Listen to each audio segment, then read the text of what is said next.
les gars, qui a les nouvelles de Gérard Martin? Parce que hier, dans mon sommeil, j'ai rêvé à lui. Moi-même, ça m'a étonné. Il dit, mais pourquoi je rêve à celui-là? Mais alors, depuis la saison est terminée, là, on n'a pas de nouvelles de Gérard Martin. On ne sait pas ce qu'il fait. Les autres nous ont montré les photos, vidéos des vacances. Mais Gérard Martin, on n'a pas encore vu pour lui. Et puis, on ne sait pas s'il s'entraîne, on ne sait pas. Hein? C'est vrai que c'est un tocard. Mais c'est notre joueur quand même, les gars. C'est vrai, c'est un tocard, ça c'est vrai. Hein? Je vous comprends quand vous ne vous intéressez pas à lui, mais c'est notre joueur quand même. Hein? C'est notre joueur. On est obligé de savoir ce qu'il fait. Qu'est-ce qu'il fait? Il est où? Il fait quoi? Mais il est dans le silence. Là. Vous l'avez tellement insulté. Mais moi, merci dedans aussi. Bon, Gérard, si c'est pas on t'a insulté, que tu es caché, on te demande pardon. On te demande pardon. Reviens. Montre-nous que tu es présent. On ne sait pas où il est. On ne sait pas. Hein? Hier, Koundé allait, il y avait pas de basket. Il y a vu Koundé, si terrain de basket là-bas, voilà. Il a eu. Mais Gérard, on ne sait pas. Hop hop hop, si tu connais pas encore Rooney Bargui, prépare-toi à découvrir la nouvelle pépite du FC Barcelone. Rooney Bargui, c'est un jeune Suédois de 19 ans qui a claqué 12 buts et 7 passes décisives avec le FC Copenhague la saison passée. Alors on est vraiment sur un nouveau crack, mais il y a un inconvénient. Effectivement, le jeune Suédois a subi une énorme blessure au ligament croisé en mai 2024 et comme vous le savez, ça pardonne pas. Mais malgré sa blessure, le FC Barcelone a quand même craqué pour 3 millions d'euros seulement. Et ça, franchement, c'est une bonne affaire. Parce que si le jeune Rooney revient à sa forme initiale, je peux vous dire que ça peut être un super transfert. Alors je peux te le dire, à part Lamine Yamal bien sûr, s'il y a un jeune à suivre cette année, c'est bien lui, Rooney Bargui, oublie pas son nom. Je me mets à l'avant du train Bargui et si tu veux monter avec moi, lâche un cœur en commentaire. Bisous. Ah oui, et d'ailleurs, il a passé les tests médicaux aujourd'hui.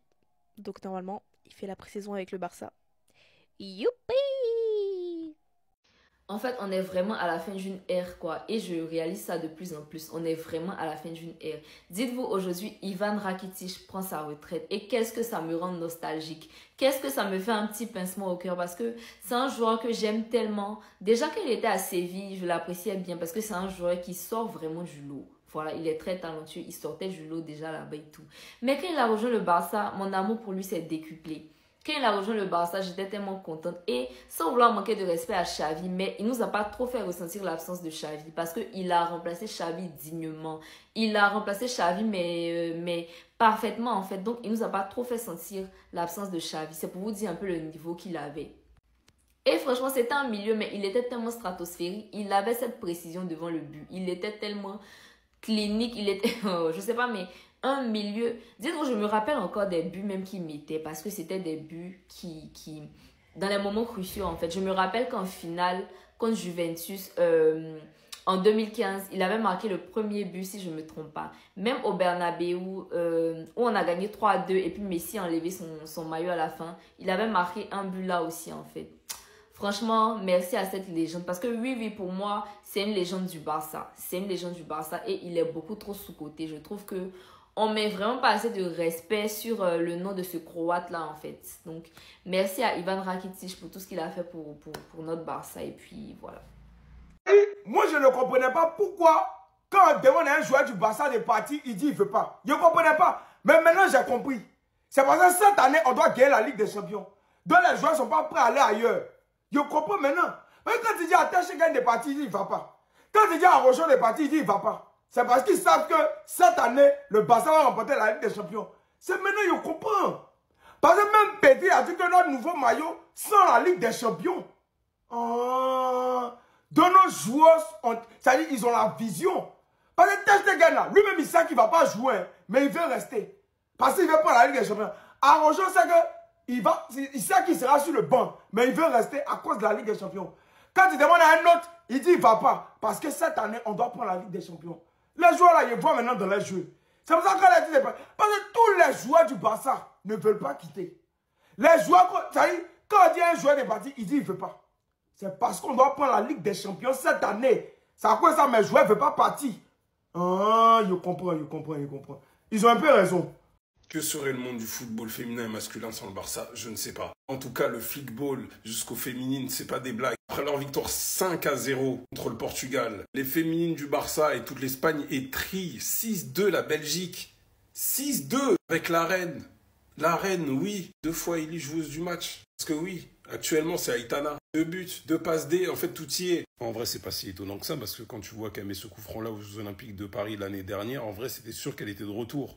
Avec un premier but sur une passe D de Vicky, franchement, la reine, rien à dire. Son deuxième but viendra avec un but de renard des surfaces. En fait, elle sait tout faire. Offensivement, c'est un truc de fou. Une des deux passes décisives, au final, a été en plus pour une joueuse du Barça, Claudia Pina, qui elle-même a d'être ça au final. Pina qui a elle-même donné une passe décisive à Paredes sur un coup de pied arrêté. Elles sont fortes dans tous les domaines.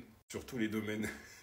Dire que l'Euro dernier, encore une fois, elle était blessée. Au final, contre Lyon, où elle marque, où elle enlève son t-shirt, enfin son maillot à Bilbao, où tu te dis qu'en fait, elle revit. Mais en fait, elle revit vraiment. Ça fait vraiment plaisir de la revoir.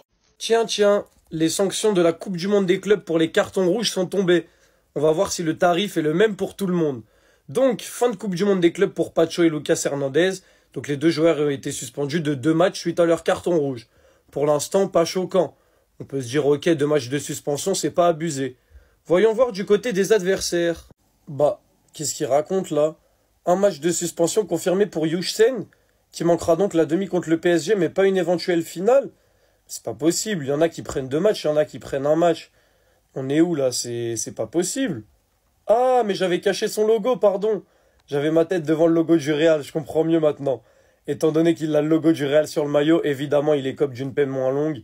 Voilà, j'avais caché le logo du Real, excusez-moi. Du coup maintenant j'ai une explication de pourquoi Pacho et Hernandez prennent 2 matchs et Yushsen prennent 1 match. C'est tout simplement grâce au logo qu'il y a sur le maillot, les gars. Donc maintenant on comprend mieux. Quand on voit que Rudiger, il avait jeté des glaçons sur l'arbitre, il voulait en découdre, il avait pris 6 matchs. C'est quand même normal que Yushsen prenne 1 match et les joueurs du PSG 2 matchs. Quand même, c'est un joueur du Real Madrid. On va pas lui donner la même peine que des joueurs d'un autre club. Ce serait quand même terrifiant. Tout ça pour dire, les gars, que voilà, la corruption du Real Madrid continue, évidemment. Il y en a qui continuent à faire les aveugles dessus. Quand ça arrivera contre votre club, vous vous rendrez compte que les Barcelonais, on a raison depuis le début. Les Parisiens, je pense que vous commencez à ouvrir les yeux sur la situation. Vous verrez comment Simone Marcignac qui va vous éteindre dans le match contre le Real Madrid, comment il va essayer de vous nuire. Et vous vous rangerez de notre côté. Et les autres clubs, ça arrivera. Il faudra juste que vous affrontiez le Real pour que vous compreniez, les gars.